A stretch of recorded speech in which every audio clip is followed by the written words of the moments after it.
इथे जमा झालेल्या प्रत्येकाला मुद्दाम सांगतो. आणि मी मुद्दाम सांगायला का आलोय? भावे असून सांगायला आलोय. भावे असून सांगतोय मी हे तुम्हाला. सर्व जाती धर्माला बरोबर गेल्याशिवाय हा देश कुणालाही चालवता येणार नाही, लक्षात ठेवा. आणि म्हणून गांधी, नेहरू, यशवंतरावांचा विचार घेऊन शरद पवार ह्या ठिकाणी आलेले आहेत. वेळ कमी आहे, पवार साहेबांना कार्यक्रम आहेत, पण काल 7 तासाचा प्रवास करून चिपळूणला आले.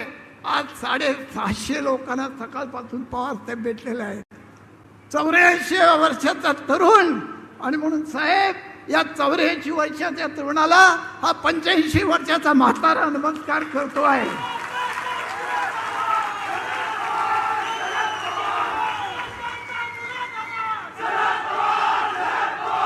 आणि म्हणून जीवाचे परत आम्ही तुमच्या मागे ठामपणे उभे राहू. पुन्हा एकदा यशवंतरावांचा महाराष्ट्र उभा करायचा आहे.